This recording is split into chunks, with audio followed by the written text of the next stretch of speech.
नमस्कार दोस्तों, स्वागत है आपका आज के मुख्य समाचार में, जिसमें सबसे पहली और बड़ी खबर में आपको बताएंगे कि राहुल गांधी का बड़ा बयान। बोले देश में बदलाव की आंधी चल रही है, जनता लोकतंत्र की रक्षा के लिए खड़ी हो गई है। दूसरी खबर में आपको बताएंगे कि लोकसभा चुनाव 2024 में प्रियंका गांधी ने दिया बड़ा चैलेंज, कहा पक्का हारेंगे मोदी जी, मोदी हिंदू धर्म पर राहुल से करें डिबेट। इसी के साथ खबर में आगे जिक्र होगा कि पीएम मोदी का विश्वास डगमगा गया है। शरद पवार बोले 50% सीटों पर जीत रही है महाविकास अघाड़ी। खबर में आगे जिक्र होगा कि अमित शाह देश के नागरिकों को इसलिए घुसपैठिया बता रहे हैं क्योंकि उन्होंने भाजपा को वोट नहीं दिया है। कपिल सिब्बल का गृह मंत्री पर बड़ा हमला। और इसी के साथ खबर में आगे जिक्र होगा कि बीजेपी बेईमानों की सरकार है, 400 छोड़िए 200 सीट भी नहीं जीत पाएगी, शिवपाल यादव ने बोला विपक्ष पर हमला। दोस्तों, इस प्रकार की तमाम बड़ी खबरें आपके लिए लेके आए हैं, लेकिन उससे पहले अगर आपको भी ऐसा लगता है कि 2024 के इस लोकसभा चुनाव में आने वाला है बड़ा बदलाव, तो वीडियो खींचे लाइक और चैनल को सब्सक्राइब करके बेल आइकन दबाकर कमेंट में लिखे जय हिंद। रुक करते हैं सबसे पहली और बड़ी खबर की तरफ। राहुल गांधी बोले देश में बदलाव की आंधी चल रही है, जनता लोकतंत्र की रक्षा के लिए खड़ी हो गई है। जी हाँ दोस्तों, कांग्रेस नेता राहुल गांधी ने कहा कि जनता विपक्षी गठबंधन India national developmental inclusive alliance के साथ मिलकर खुद ये चुनाव लड़ रही है और देश भर में बदलाव की आंधी चल रही है। लोकसभा चुनाव के 5वें चरण में 49 सीटों पर मतदान हो चुका है और इसमें रायबरेली लोकसभा क्षेत्र भी शामिल है, जहां से राहुल गांधी खुद कांग्रेस के उम्मीदवार हैं। राहुल गांधी ने सोशल मीडिया मंच एक्स पर पोस्ट किया कि आज लोकसभा चुनाव के 5वें चरण का मतदान पहले 4 चरणों में ही साफ हो गया है कि जनता संविधान और लोकतंत्र की रक्षा के लिए खड़ी हो गई है और बीजेपी को हरा रही है। उन्होंने ये भी कहा है कि नफरत की राजनीति से ऊब चुका ये देश अब अपने मुद्दों पर वोट कर रहा है। राहुल गांधी ने कहा कि युवा नौकरी के लिए, किसान एमएसपी और कर्ज से मुक्ति के लिए, महिलाएं आर्थिक निर्भरता और सुरक्षा के लिए तथा मजदूर वाजिब मेहनताने के लिए। उन्होंने कहा कि जनता विपक्षी गठबंधन Indian national developmental inclusive alliance यानी कि इंडिया के साथ मिलकर खुद ये चुनाव लड़ रही है और देश भर में बदलाव की आंधी चल रही है। रुक करते हैं अगली ब्रेकिंग न्यूज की तरफ। प्रियंका गांधी ने दिया बड़ा चैलेंज, मोदी हिंदू धर्म पर राहुल गांधी से करे डिबेट, पक्का हारेंगे। जी हाँ दोस्तों, आपको बता दें कि हिंदुत्व के मुद्दे पर आए दिन कांग्रेस पार्टी और प्रियंका गांधी को बीजेपी घेरती रहती है, लेकिन कांग्रेस महासचिव प्रियंका गांधी ने इस मुद्दे पर पीएम मोदी को ही घेर लिया है। प्रियंका गांधी ने दावा किया है कि उनके भाई और कांग्रेस सांसद राहुल गांधी हिंदू धर्म के बारे में पीएम मोदी से ज्यादा जानते हैं और प्रियंका गांधी का कहना है कि हिंदू धर्म के मुद्दे पर मोदी राहुल गांधी से डिबेट करेंगे तो बुरी तरह से हार जाएंगे। दरअसल लोकसभा चुनाव को लेकर रायबरेली में भाई राहुल गांधी के लिए चुनाव प्रचार में पूरी ताकत झोंक रही हैं। प्रियंका गांधी ने एक इंटरव्यू के दौरान दावा कर दिया है कि पीएम मोदी हिंदू धर्म के मुद्दे पर उनके भाई राहुल गांधी से डिबेट नहीं कर पाएंगे।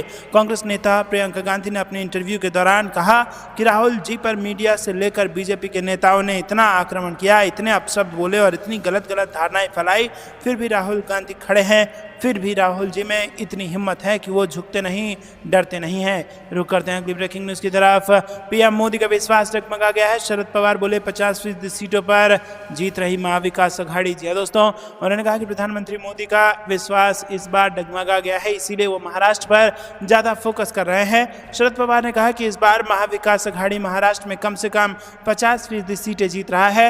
वहीं वंशवाद के आरोपों पर पवार ने कहा कि एक डॉक्टर का बेटा अगर डॉक्टर बन सकता है तो राजनेता का बेटा राजनेता क्यों नहीं बन सकता।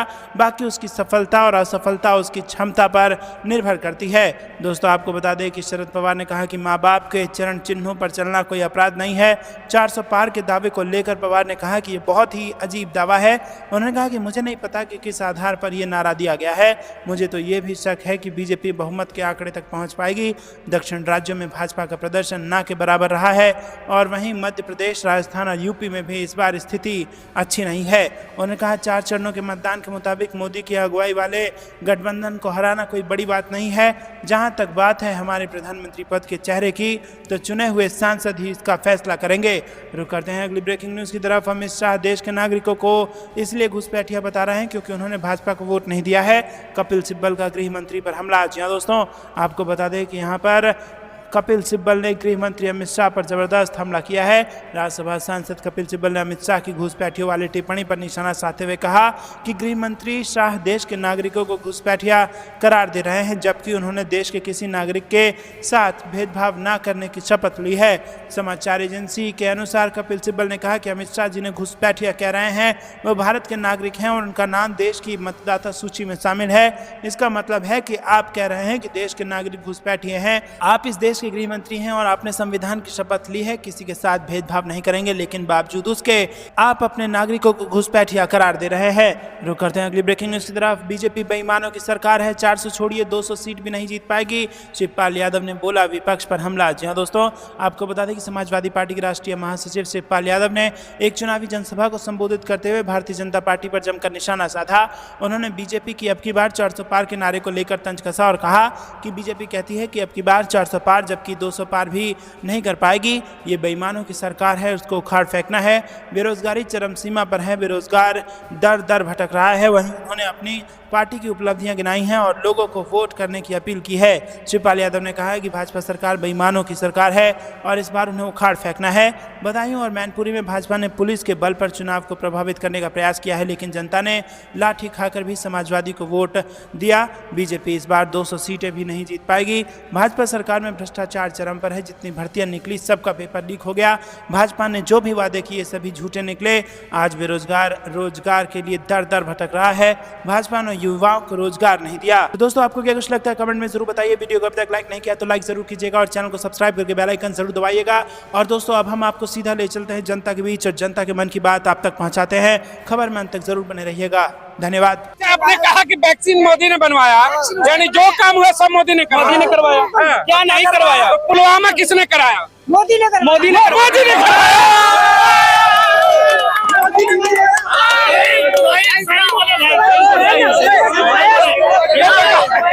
सही बोल रहे हैं सर, सही बोल रहे हैं। देखिए अभी देखिए गुजरात से, देखिए सबसे बड़ी बात है कि भाई गुजरात से भी यहाँ पर मिल गए हैं। कहते हैं कि भाई गुजरात का मॉडल है, वही मोदी को सत्ता में लाया केंद्र की। तो चलिए भाई, जो गुजराती हैं उनसे जानते हैं कि गुजरात कितना डेवलप हुआ और तीसरी बार वे क्या गुजराती चाहेंगे कि प्रधानमंत्री बने? क्या कहेंगे गुजरात को लेकर के? गुजरात को लेकर हम लोग यही कहेंगे कि गुजरात का रोल मॉडल अपने भारत देश के लिए सभी जगह अप्लाई होना चाहिए। जो आपके केजरीवाल साहब जो रोल मॉडल प्रेजेंट किए हैं वो 50-50% भी नहीं है हमारे गुजरात के हिसाब से, क्योंकि गुजरात के रोड रास्ते देखेंगे, वहाँ का डेवलपमेंट देखेंगे, उसकी स्कूल व्यवस्था देखेंगे और हर चीज में गुजरात कहीं भी पीछे नहीं है भारत में किसी भी राज्य से। चलिए, गुजरात की तो आपने तारीफ कर दी। मोदी जी ने भी यही किया था 14 में, हाय गुजरात खूब गुजरात हुआ। सवाल ये है क्या तीसरी बार भी केंद्र में मोदी की वापसी हो रही है? हाँ, बिल्कुल होनी चाहिए। मैं होगी नहीं होगी उसकी बात नहीं, होनी चाहिए, क्योंकि अपने भारत देश को जो महासत्ता पे ले जाने के लिए जो उनके पास विजन है वो किसी प्रधानमंत्री या किसी के पास कोई नेता के पास अभी में नहीं है। गुजरात का मॉडल आपको बेहतर लगता है? गुजरात का मॉडल अभी इनिशियली सबसे अच्छा बेहतर लगता है। एक सवाल देखिए, बीसी पे बंदा रुक जाओ। आपने कहा कि गुजरात का मॉडल बेहतर लगता है, गुजरात को डेवलप किया। 10 साल हो गए मोदी जी को केंद्र में प्रधानमंत्री बने, यानी कि फुल पावर, अलग अलग स्टेट में भी उनकी पावर। गुजरात के तर्ज पर एक भी और राज्य डेवलप हुआ है तो आप बताइए। गुजरात देखिए सर, यूपी सिंगल सर आप यूपी को ले लीजिए। गुजरात के तर्ज पे डेवलप हुआ है यूपी। देखिए मेरी बात सुनिए, गुजरात के तर्ज पे गुजरात में सीएम वही थे, आज सीएम मोदी योगी जी है और मोदी जी है। पहले यूपी क्या था और आज क्या है आप देखिए। गुजरात पहले से समृद्धि था, उसको उसने मॉडिफाइड किया और अच्छा और उससे बेहतर बनाया। यूपी की सिचुएशन क्या थी और उसको क्या लेके आए आप वो समझिए। उत्तराखंड को भी देखिए, गोवा को भी देखिए। आज क्राइम सबसे जो यूपी में ही आ गया। अब आज आप अयोध्या देखिए, अयोध्या मंदिर को कितना डेवलप किया, अयोध्या पूरी नगरी नहीं बना दी उन्होंने। तो अच्छा, बहुत सारे आपका होल टोल कहना है कि स्मार्ट सिटी और डेवलपमेंट की मांग पर पूरे देश में मोदी को तीसरा टर्म मिलना चाहिए। सीधा सवाल है। स्मार्ट सिटी की योजना प्रधानमंत्री मोदी ने कहा कि देश के अंदर 100 स्मार्ट सिटी देंगे। सिंगल सिटी अगर पूरे इंडिया में कोई हो तो मैं गुजरात से जरूर चाहूंगा, क्योंकि वाकई में गुजरात डेवलप है। गुजरात को छोड़ करके पूरे देश में सिंगल कोई शहर बताइए जो स्मार्ट सिटी बनी हो मोदी के गारंटी के बाद। मैं बताऊंगा। नहीं, अभी बना नहीं है, पर बनने में देरी भी नहीं है। Coming soon. अभी तक बनने में देरी, हर सिटी में डेवलपमेंट हो रहा है। कोई सिटी ऐसी बाकी नहीं है।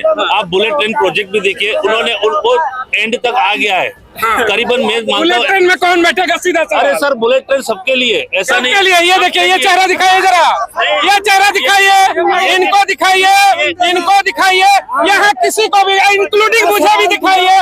हम क्या बुलेट पर मैं आ रहा हूँ सर, आ रहा हूँ। मैं क्या बुलेट पर बैठूंगा, ये बैठेंगे, कौन बैठेगा? 25,000 का 20,000 का किराया कौन देगा, सवाल है। ये भी, इसको भी अंडर एस्टिमेट नहीं कर सकते। करूंगा सर, मैं अपने आप को करूँ, मैं सेल्फ को कराऊँ। मैं क्या बैठ पाऊंगा, कैसे बैठूंगा, सवाल है। देखिए, आपको मैं कह रहा हूँ, हर किसी की जरूरत के हिसाब से हर चीज मुमकिन है। वो सब बना है। हम क्या करेंगे, आम पब्लिक क्या अरे करेंगे? आप नहीं करेंगे तो जिसको जरूरत है वो तो यूज करेगा ना। ये गुजरात से हैं, आप डेवलप जगह से, जरा आपको एक छोटा उदाहरण देना चाहूंगा। हम लोग यूपी बिहार वाले हैं। दिल्ली से जब बिहार जाना होता है तो आप कभी टिकट कराइएगा, 4 महीने पहले भी कराएंगे तब भी टिकट नहीं मिलती है, वेटिंग मिलता है। और शौचालय, टॉयलेट जिसे मोदी जी गुणगान करते हैं, उसमें सोकर पब्लिक जाती है बिहार में। ट्रेनों की ये स्थितियां हैं, ट्रेन सुधर नहीं रहा है और हम कहेंगे कि बुलेट चलाएंगे। बुलेट में बैठेगा कौन? हीरा व्यापारी बैठेगा तो महाराष्ट्र गुजर जाएगा। वंदे भारत इतनी सारी आपको दे दी, यूपी में सबसे ज्यादा वंदे भारत ट्रेन आप उपयोग क्यों नहीं करते? आप लोग बिना टिकट वाली गाड़ी में बैठने का पसंद करते हो तो बाथरूम में बैठना ही पड़ेगा। सर, अभी आप मोबाइल निकालिए और बिहार की टिकट बुक करके दिखाइए। बिना टिकट वाली गाड़ी का पूछोगे? यूपी बिहार के लोग बिना टिकट के यात्रा करते हैं। उसी की हालत यही है। यूपी बिहार के लोग बिना टिकट के, वंदे भारत यूज करो। यूपी बिहार के लोग बिना टिकट के यात्रा करते हैं। नहीं, यूपी बिहार के लोग बिना टिकट के यात्रा करते हैं। वंदे भारत का यूज करो। आपको सर, वंदे भारत दिल्ली से बनारस का किराया 2300 रुपया है, कहाँ से देंगे 2300 रुपया? सर, डेवलपमेंट सिटी में यही चीजें होती है। आप उसको एक्सेप्ट नहीं करोगे तो परेशानी और मेरा बढ़ेगी। सवाल है कि आपकी बुलेट ट्रेन का बिहारी क्या करेंगे? यूपी के लोग जो पूर्वांचल के क्या करेंगे? कहाँ से देंगे 11,000 किराया? सर, बुलेट ट्रेन, मैंने ऐसा नहीं बोला कि बुलेट ट्रेन का उपयोग हर कोई बंदा कर सकता है। करेंगे हीरा व्यापारी, जिसकी जरूरत है अहमदाबाद से मुंबई का टूर करेंगे। जो विमान का उपयोग करते हैं वो बुलेट ट्रेन का करेंगे। जो यानी गरीबों के लिए नहीं है। नहीं, गरीबों के लिए ऐसा नहीं है। गरीबों हर शौचालय में बैठ के जाएगा। हर कैटेगरी के लिए हर गाड़ी अवेलेबल है। आप गुजराती है सर, आप छठ नहीं मनाते होंगे। बिहार में छठ का पर्व होता, सुनिएगा, बड़ा सम्मानजनक पर्व है। बिहार में देखिएगा, जब छठ का पर्व आता है, दिल्ली के स्टेशनों पर भेड़ बकरी की तरह लोग शौचालय में सोकर अपने घर जाते हैं और हम कहेंगे कि बुलेट ट्रेन, वाह बुलेट ट्रेन। बिहारी और यूपी के बंदे, बिहारी और यूपी के बंदे पूरे भारत में फैले हुए हैं। बिल्कुल सही है। काम मजदूरी करने के लिए हर जगह जा रहे हैं। अब मोदी को तो पता नहीं है कि गुजरात में बिहार के बंदे इतने आके खड़े हैं। मोदी को तो ये भी पता नहीं है। उनको डेटा है, सब चीजों को पता है, पर कहाँ कितनी ट्रेनें की फैसिलिटी थी उसको तो पता नहीं। आप बिहार वाले क्यों गुजरात? एक सवाल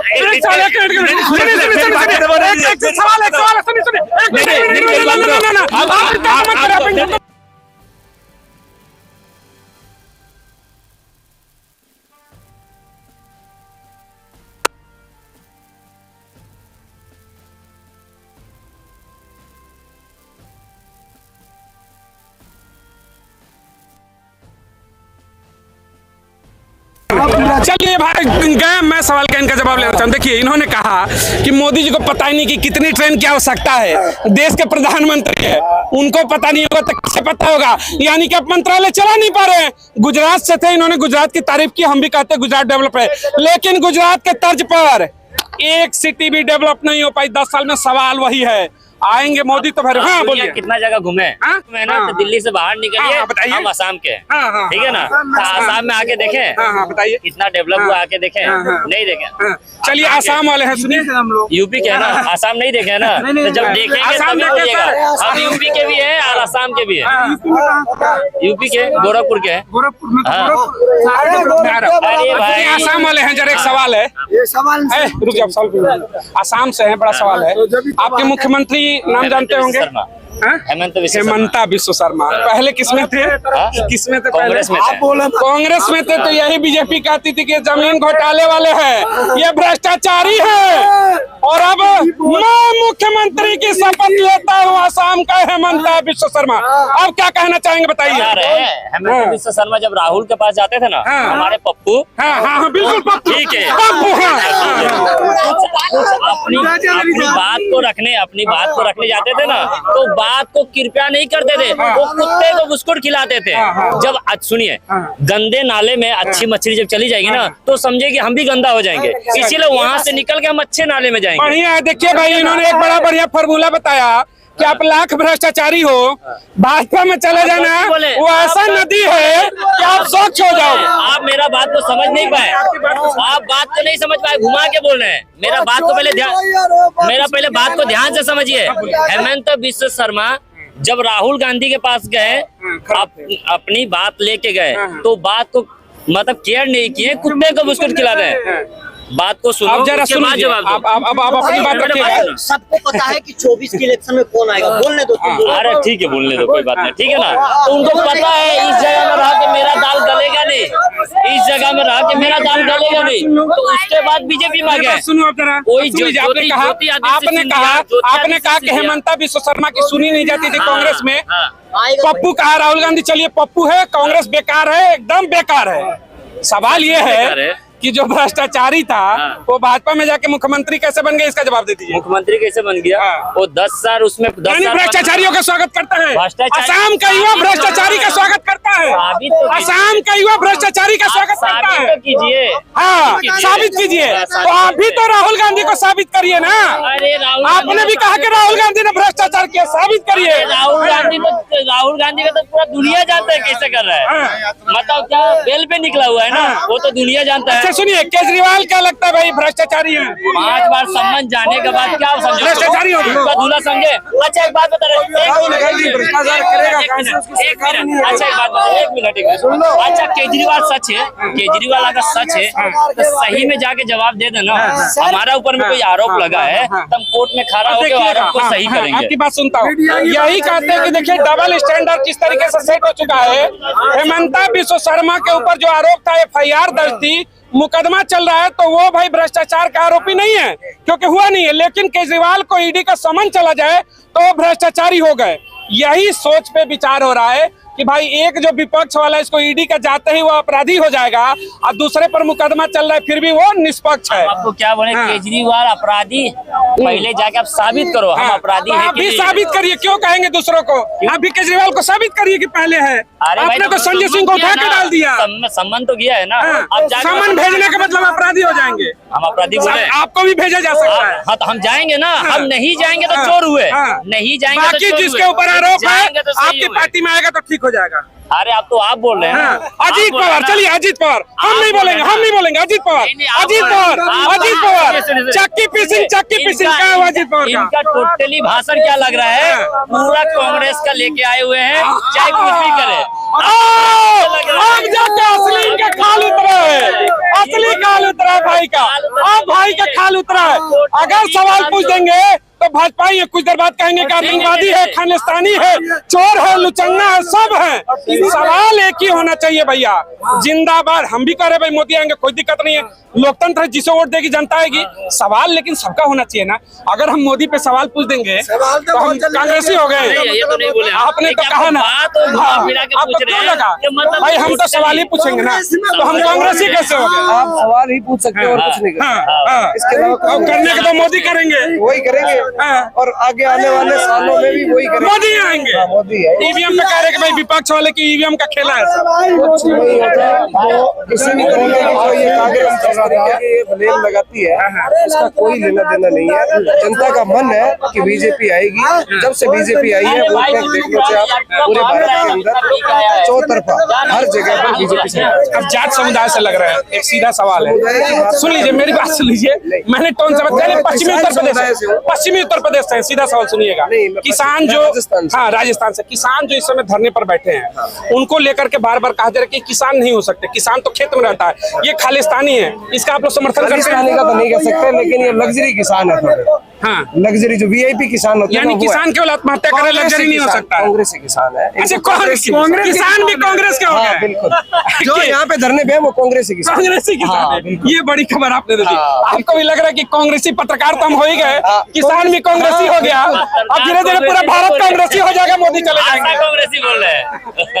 किसान कांग्रेसी है जो VIP गाड़ियां लेकर यहाँ पर अपने काफिले के साथ किसान पहुंचे। BMW कार लेके नहीं जाती है, नहीं जाती है। किसान JCB नहीं लेके नहीं जाता जाती है, है। किसान बुलेट प्रूफ जैकेट किसान पहन के पास नहीं जाती है। BMW नहीं हो सकता है। किसान क्यों? किसान के पास BMW हो सकता है, BMW वाला किसान कौन सा है बताइए तो? कौन सा है? हाँ। अभी भाई ने ठीक है, पंजाब के किसान को दिक्कत है। मैं थोड़ी सा आ जाऊं। बिहार एक के छोटा सवाल का बिहार जवाब के ले लीजिए। किसान की मैं दिक्कत आऊंगा, नहीं आपके है। पास ही आऊंगा। हाँ। भाई ने हमें कहा था कि तुम आसाम नहीं घूमे हो, हाँ, एक बार वो आसाम बोला घूम लो, तो भाई को भी कहूंगे कि थोड़ा पंजाब घूम लो। क्यों दबेगा? हजारों एकड़ की खेती है, BMW के चार्टर्ड प्लेन के औकात रखते हैं। किसान का मतलब आत्महत्या करने वाला होना चाहिए। हाँ, बोलिए। कांग्रेस आने वाले टाइम में बिल्कुल खत्म है। हाँ। और कोई भी पार्टी जो सामने है, हाँ। ये जो आप केजरीवाल की पार्टी जो बता रहे हो, आम आदमी पार्टी, हाँ। आने वाले में इनके सदस्य ही रह यानी ये जाएंगे। किसान कांग्रेसी हैं। किसान कांग्रेसी की तो बात खत्म ही हो गई भैया।